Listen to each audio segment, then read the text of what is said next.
Good day everyone. In today's lecture, we'll be discussing about AC bridges that are used for the measurement of self-inductance. In today's lecture, we'll be discussing about Maxwell's inductance bridge, Maxwell's inductance capacitance bridge, Hayes bridge, Owens bridge and Anderson's bridge. All these are circuits that are used for determining any unknown inductive component that is present in any given circuit. The bridge shown in the diagram is that of a Maxwell's inductance bridge. Maxwell's inductance bridge, as we can see, it is a bridge that will measure the value of inductance by comparison with the variable standard self-inductance. Now let us look at the diagram. From the diagram we can clearly make out L1 is the unknown inductance which is having a resistance of value R1. That is the inductance that we are talking about. It is not a pure inductance as it is made of some conducting material. It will have some resistance across it, and this resistance is denoted by the capital letter R1. Now the second inductance that we are having is L2. L2 is a variable inductor and we know the values of the L2, that is L2 is a variable standard self-inductance, and R2 is the variable resistance that is connected with L2. R3 and R4 are known values of resistors which are non-inductive in nature. They are non-inductive in nature means they do not have any inductive component present inside them. Now we clearly know that at bridge balance condition E1 and E2 should be equal, or E1 and E2 should be equal, E3 and E4 should be equal, and no current should flow across the detector arm. The detector can be either it can be a headphone or it can be a galvanometer. The source of supply that we are using here is an AC supply, and it is noted by the capital letter E. Now moving further, let us look into the calculation. Looking at the calculation, we know that at bridge balance condition Z1 Z4 is equal to Z2 Z3, as we have already discussed. This is a general expression for bridge balance. Now from the diagram, I can clearly make out in the first arm R and L are connected in series. So as R and L are connected in series, I'll be writing Z1 is equal to R1 plus J omega L1. In this, talking about the second arm, in the second arm we can see here that L2 is the inductance and R2 is the resistance value of this inductance, and R2 is the standard variable resistance that we are connected. Therefore Z2 is equal to R2 plus small r2 plus j omega L2. Z3 and Z4, the impedances, it only has resistive component. Therefore Z3 is equal to R3, Z4 is equal to R4. Now substituting all these values in the bridge balance equation, and after that simplifying it and separating the real part and imaginary part, we are getting two equations. And from those equations I can clearly make out what is the value of R1 and the value of L1. Now here we can clearly see that R1, it is independent of L1, that is no L1 terms are present in R1 equation, and L1 is also independent of R1, that is no R1 terms are present in the L1's equation. Okay, so now moving further, let us look into the phasor diagram. Now looking at the phasor diagram, we can clearly make out I have to select a reference phasor. The reference phasor I have selected it to be I1. I have given some numberings. These numberings are given so that we can clearly make out which all components were drawn in which order. Now in the first arm, that is the arm 1 and 3, current, this is the upper arm, current I1 will be flowing at bridge balance condition, and at bridge balance condition through the lower arm current I2 will be flowing. So this thing you have to keep in mind. Now as I have selected I1, I clearly know that in the first arm only one resistance component is there, that is why I am writing it to be I1 R1, second component that I have drawn. And in the first arm, if I were to calculate the voltage of the first arm, what I have to do is I have to also consider the voltage across the inductor. Therefore I am taking this to be I1 omega L1. We know that voltage across the inductor will lead the current by an angle which is approximately equal to 90 degree.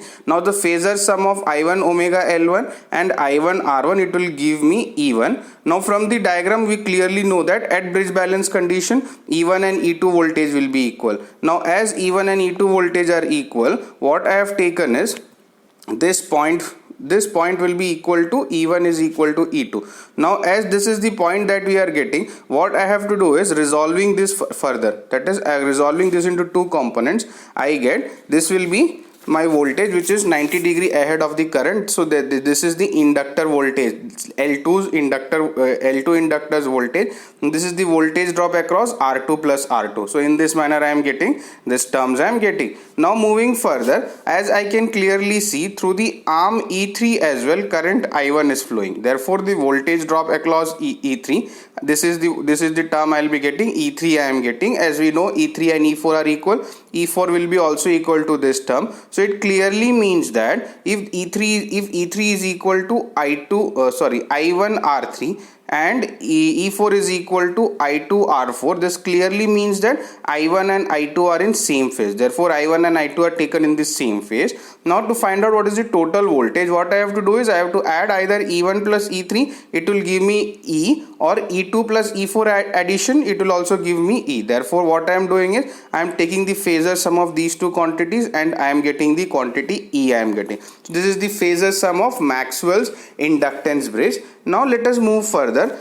We will be moving further and we will be seeing a modification of Maxwell's inductance bridge. It is called as Maxwell's inductance capacitance bridge. Now here the inductance is measured by comparing it with a standard variable resistance. In the previous case, inductance was measured using standard inductance. Here inductance is measured using a standard capacitor. Now based on the values of the standard capacitor, I can clearly determine the value of L. So this is the modification. It is called as Maxwell's inductance capacitance bridge. Now here also we can see here that L1 is the unknown inductance, R1 is the effective resistance of inductor L1, R2, R3, R4, these are standard non-inductive resistances, C4 is a variable standard capacitor. Now as in the previous case, supply given is E, E1 is the voltage drop across first arm, E2, E3, E4, all these things we know. Now at bridge balance condition, no current will be flowing through the detector. The upper arm and the lower arm's potential will be equal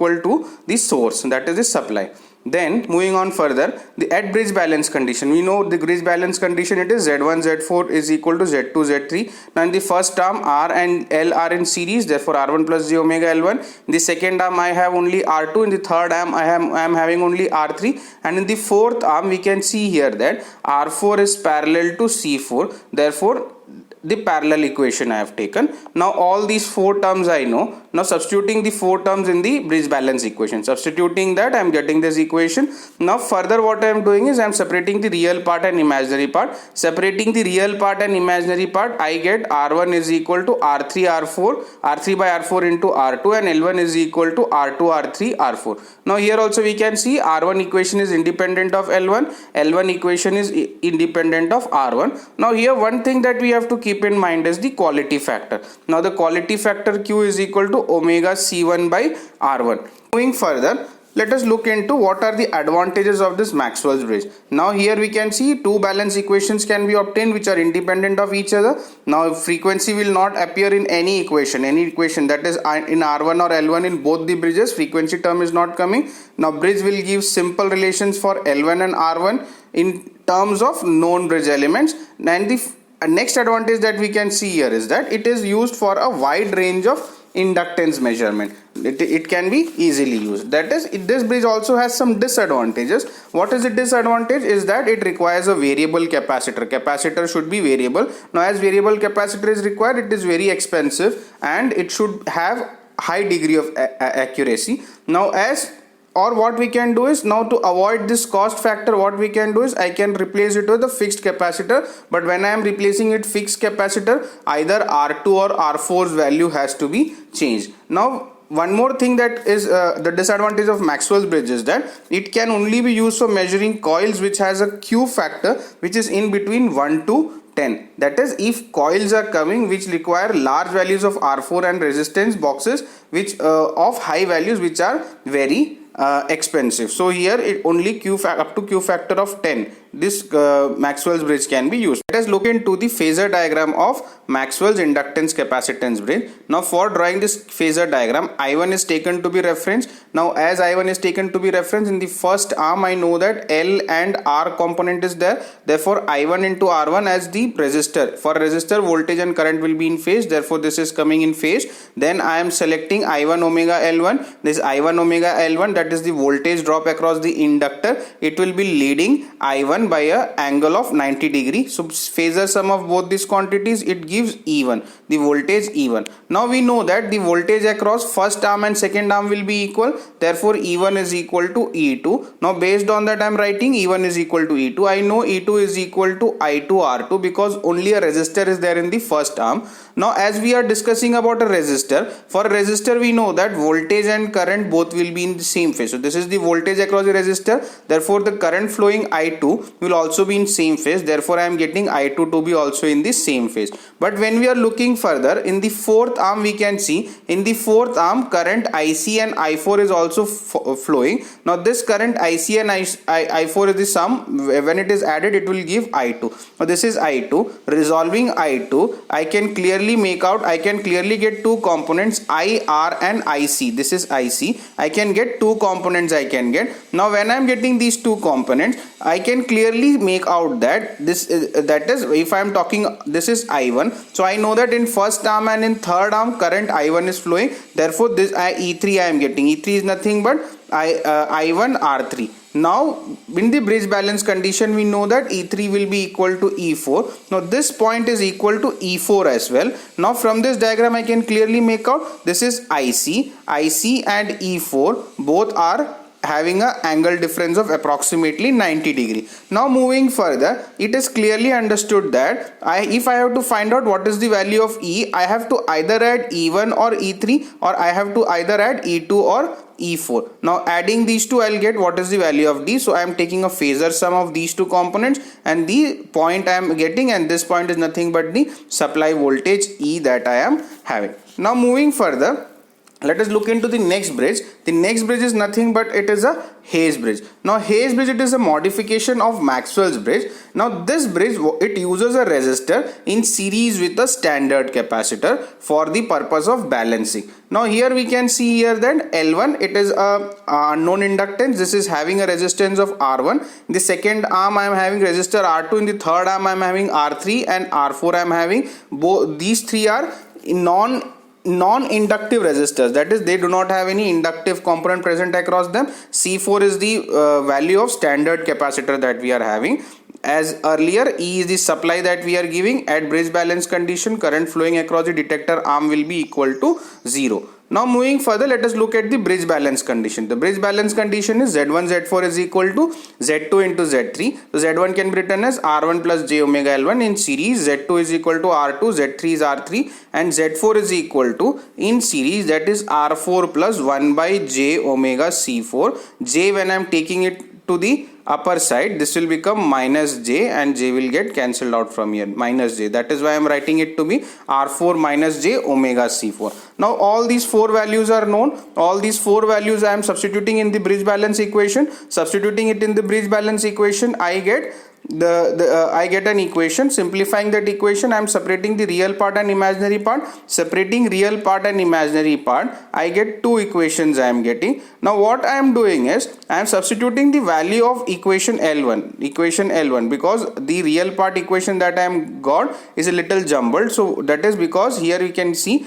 the R1 and L1 both terms are coming. So therefore what I am doing is I am substituting the value of L1 in this equation. Substituting the equation, I get the value of R1. R1 is nothing but omega squared. This equation I am getting. Now this value that I have got, this value I am substituting in the previous equation, and I am getting a equation L1. Now from here you can clearly see that this equation R1 is independent of L1 and this L1 is independent of equation R1. So this is how we are solving the bridge balance condition that we are solving. Now moving further, looking at the Q factor of this coil, we can clearly get the Q factor is equal to omega L1 by R1. This is the Q factor for the coil that we are getting for Hayes bridge. And one more thing that we can say about this is this Hayes bridge can be used for Q factors where the value of Q factor is greater than 10. Now we have a few advantages of using Hayes bridge. That is, it gives a very simple expression for unknown inductances. And also we can see that the bridge requires only a small values of R4, and the expression of Q factor is also very simple. But it is one thing a disadvantage acting in favor of Hayes bridge is that it cannot be used for coils which has a Q factor value of less than 10. Now let us discuss about the phasor diagram of Hayes bridge.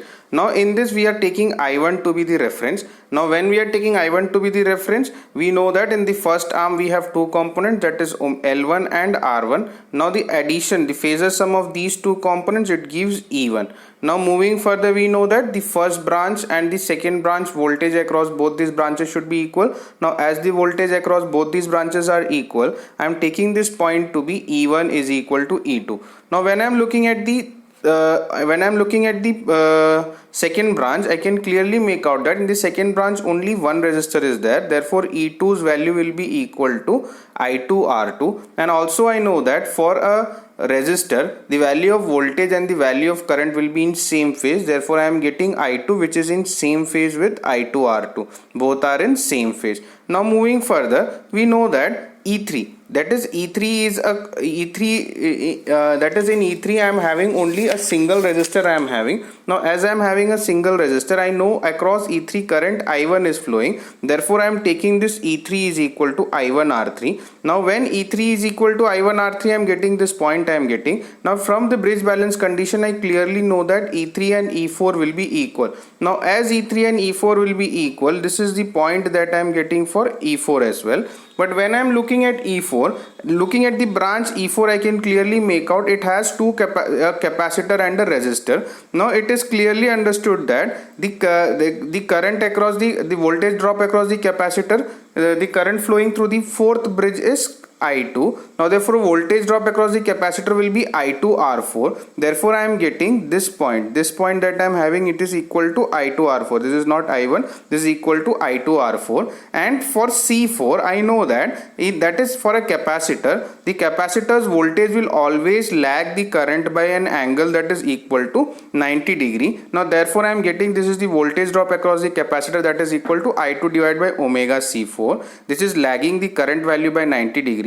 And when I am resolving these two components together, I am coming to this point, that is E4 I am coming. So it is clearly understood that now I am getting, this is E1 and E3. Adding of E1 and E3, I will get E. Now this is the point E1 and this is the point E3. I am taking a phasor sum of both these points and I am getting the value E, or either E2 and E4. Either if I am adding both these quantities as well, I am getting the value E I am getting. Now moving further, let us look into Owen's bridge. The next circuit that we will be discussing about is a Owen's bridge. Now Owen's bridge is also used for the purpose of measurement of inductance.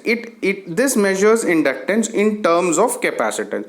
Now here we can see in the first arm I am having a inductance L1 connected. Now this inductance is the unknown self inductance whose value I have to measure. Now R1 is nothing but, this will not be L1 R1, this will be L1 comma R1. L1 comma R1 means that this is the R1 is the resistive component of the inductor L1. Now in the second arm I am having R2. This is a non-inductive resistor which is variable. Then I am having C2. C2 is also variable standard capacitor. In the fourth arm I am having C4. C4 is nothing but it is a fixed standard capacitor. And the third arm I am having R3, which is also a resistor which is non-inductive in nature. That is, it will not have any values of L. It is purely resistive in nature. Now these are all the components. Now here we can see a detector is connected D. Now this detector, either it can be a galvanometer or it can be a headphone or galvanometer. When the bridge is under balance condition, no current will flow through here, and the E is the supply that we have connected to the Owen's bridge. Now looking at the Owen's bridge, we can talk about bridge balance condition. Bridge balance condition, we know bridge balance condition is Z1 Z4 is equal to Z2 Z3. I know Z1 across Z1 R and L is connected in series, therefore R1 plus j omega L1.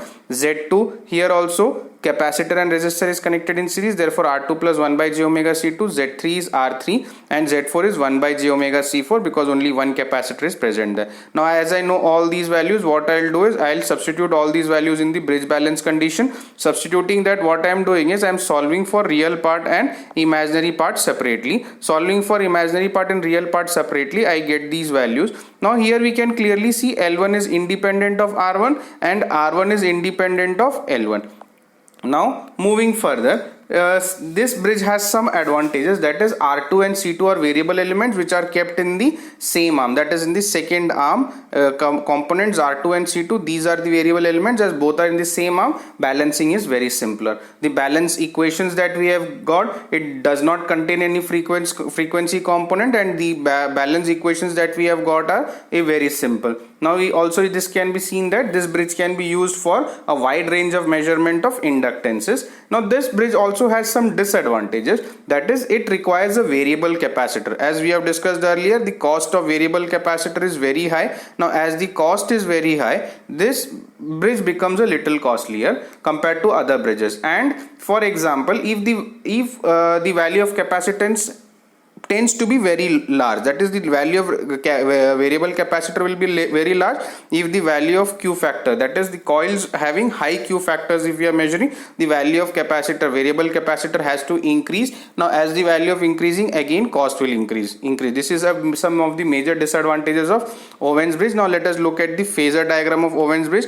Looking at the phasor diagram, I have taken I1 to be the reference. In the first term, when I am comparing the first term, I am having two components, that is R1 component and omega L1 component. I am at phasor sum of both these two, it gives E1. Then I know that the second arm, looking at the second arm, it is clearly understood that in the second arm I am having a resistor and a capacitor. Now what will happen is this same value, it will be equal to I2 R2, and this same value this will be the voltage across the capacitor. Why? Because if this is the vector, if I am going to resolve it, this is the only this will be the point that I am getting when I am resolving it, right? So for this, in this manner I can clearly see that these are the two components. Here it is clearly seen that the voltage will lag for a capacitor's case. The voltage will lag the current, therefore the current is coming in this arm. This is I2 that I am getting, and this is the point E1 is equal to E2 that I am getting. Now as I2 is defined, it is clearly understood that I2 is the current flowing across the fourth arm as well. Therefore we can clearly mention that this is I2 by C4. Why I2 by C4? Because we can clearly see this and this both are having an angle difference of 90 degrees. So therefore this is my E4 point. As we already know that E3 current I1 will be flowing through E3, therefore this point is also equal to I1 R3. So I have got E1 and E3 I have got. Now adding these two, I get this E, the total voltage E I am getting, or E2 or E4. If I am taking E2 and E4, addition of both this phasor sum of both these also, it will be giving me E3, it will be giving me. Now moving further, let us move on to the next bridge. The next bridge is called as Anderson's bridge. Now Anderson bridge, it is a modification of Maxwell's inductance bridge. Maxwell's inductance capacitance bridge. Here the self inductance is measured in terms of a standard capacitor, that is based on the standard capacitor's value we can easily measure the self inductance values, or the inductance value we can easily measure.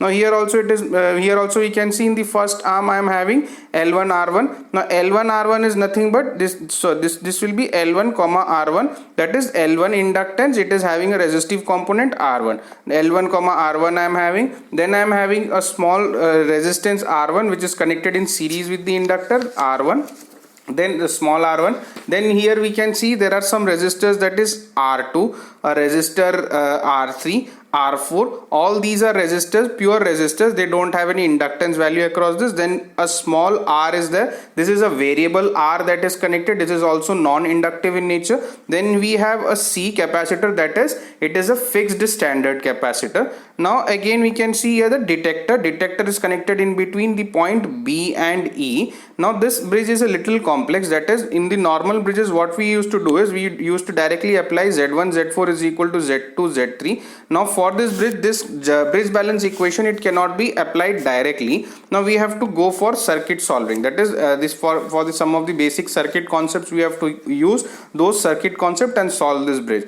Now here we can see E is the AC supply that is connected. Now at bridge balance condition, as it is clearly understood, across this arm BE, no current will flow. Current flow across this will be 0, and voltage drop across the point B and E. In the previous cases we used to talk about B B and D in between these 2 points, but here now we are talking about the points B and E. The voltage drop across B and E will be equal to 0. Now let us look how this can be, how we will be solving this bridge. Now solving this bridge, we can clearly see at the bridge balance condition, we can directly say that I1 will be equal to I3, that is the current flowing through this arm will be equal and the current flowing through the lower arm will be equal. We can clearly say that. Now why? Because the current flow across this term is equal to 0. So this is I1, this is I3. So I can directly say the current flowing I1 is equal to I3, and also I can say this is I2. I2 is flowing. Now it is getting split into 2 parts. Then again this is combining, and again at this point I am getting I2, I am getting, right? So what we can clearly see here is that now what I will do is I will take this current that is flowing in this part to be equal to IC, and I will take this current to be equal to I4. So clear directly from the bridge balance condition I can write the first equations I can write, that is I1 is equal to I3 and I2 is equal to IC plus I4. Then the next thing that we can see here is that the points BC and EC are parallel. This is B and this is C, and BC, the points BC and EC are parallel, that is the voltage drop across this point and voltage drop across this point will be equal. Why? Because this point is the same. Now as we have already said, at bridge balance condition the potential drop across B and E will be equal to 0. So this means that the potential drop across this path is equal to 0. So it clearly means that the potential drop across B and C and E and C are equal. Now based on this we can write some equations, that is I1 R3 is equal to, that is I1 R3 is equal to IC by j omega c. Now based on this equation what I am writing is I am trying to find out the values of IC. The values of IC are found. Then what I am saying is that AB and AE, the points AB and AE are equal. The voltage drop across AB, these 2 points, and AE across these 2 points, this voltage potential drop across these 2 points are equal. Why? Because AE is the same point and the voltage drop across B and E is equal to 0. So it means that these 2 also will be the same point. Now clearly I can say that the potential voltage drop across this first path and second path will be equal. Now based on that I am writing I1 into 3 components in the first part, that is R1 plus j omega L1, then I2 R2, this is I2 R2 component, then this component, that is IC into R. Now all these equations I am getting. The next thing that I am writing is that the path DEC, that is the voltage drop across the path DEC, that is this path and this path are equal. Why? Because the points, it is connected in between the points D and C, because as D is same and C is same, the potential drop across these 2 points will be also be equal. Now based on that equation I am writing IC into R plus 1 by j omega c, I2 minus IC into R4. Why I2 minus IC? Because I2 is the current that is flowing here, IC is moving to the top, this is I4. Now I can write I2 is equal to IC plus I4, therefore I4 will be equal to I2 minus IC. So based on this I am getting this expression I am getting, and I am writing this expression. So I have got 3 terms I have got. This is the first term, second term and the third. 3 equations I am getting. Now what I am doing is I have already derived what is the value of IC. I will substitute the value of IC in both the equations, right? Now substituting the IC in both the equations, 2 equations I will be getting. Now as these 2 equations I am getting, what I will do is I will equate these 2 equations. Equating these 2 equations, this is I will get a term, I will get an equation I will get. Now from that equation what I will do is I will find out what is the real part and the imaginary part. Now finding out the real part I am getting R1 is equal to R2 R3 by R4 minus R1, and imaginary part value I will be getting, which is equal to L1 is equal to C into R3 by R4 into small r, which is multiplied by R2 plus R4 plus R2 R4. So this is the value of L1 and R1 that I am getting for Anderson's bridge. Now from this expression it is quite clear that the R1 value, it is independent of L1, and the L1 value, it is independent of R1. Now based on this we get 2 equations for R1 and L1, that is solving the real part and the imaginary part. Now let us look into the phasor diagram of Anderson's bridge. Now this is a little complicated, pay close attention. Now here we can see the first thing that I've selected is I1. Now I1 is nothing but the reference that I've selected. Now based on this reference, what I'm telling is that in the first arm there are two components, that the resistive component and the inductive component. Now I am selecting the resistive component. The inductive component, I know it will be the voltage drop across the inductive component will be, which will be leading by 90 degrees. So based on these two terms I am getting. Now what I'll do is, when these two terms are got, what I'll do is, based on these two terms, I'll take a phasor sum and I'll get E1. E1 is the value that I am getting. Now E1 is the sum of the voltage drop across the resistor and the inductor in the first path. Now moving further, I know that the current I1 and I3 are equal. Whereas the current I1 and I3 are equal. Now what I will do is I3R3. I'll select this term I3R3. That is the fifth component that I am selecting. Now this I3R3, it will be equal to E3. Now again I can see here that as R3, it is equal to the capacitor, the fixed capacitor. Therefore the voltage across the fixed capacitor is IC by omega C. This is the next term that I am deriving. Now from this I can clearly make out this is the voltage drop across the capacitor. Now the voltage drop across the capacitor and the current drop across the capacitor, it will be current will be leading the voltage by an angle of 90 degrees. So based on that, I am getting, based on this voltage, I am getting IC component I am getting. Now moving further, I know this, if this is the IC current, I know that IC current is flowing across the variable resistor small r. Therefore I am getting this variable resistor small r component I am getting.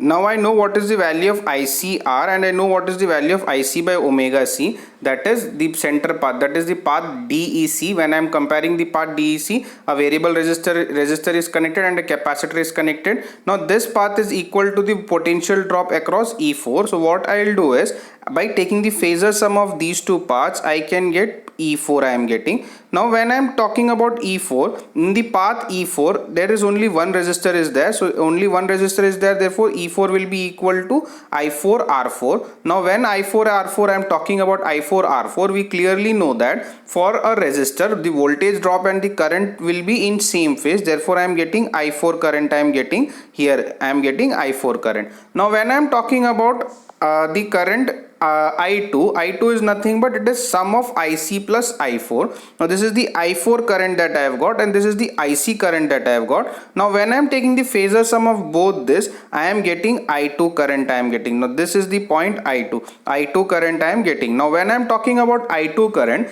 looking at the second path, it is clearly we can see here that second path has only one resistor. Now therefore I2 and E2 will be in same phase, therefore E2 I am getting, E2 is equal to I2R2 I am getting, as the voltage drop and current across a resistor component are equal. Now based on this we can clearly see here that we have got some terms we have got, that is E1, I have got E2, I have got E3 and E4. Now taking the phasor sum, either the phasor sum of E1 and E3, it will give me E. The phasor sum of E2 and E4, it will also give me E. So adding these phasor sum, taking the phasor sum of E1 and E3, I get the term E, or taking the phasor sum of E2 and E4, I get E. So this is basically the phasor diagram of Anderson's bridge. So pause the videos wherever necessary and sketch it by yourself to clearly understand the Anderson's bridge phasor diagram.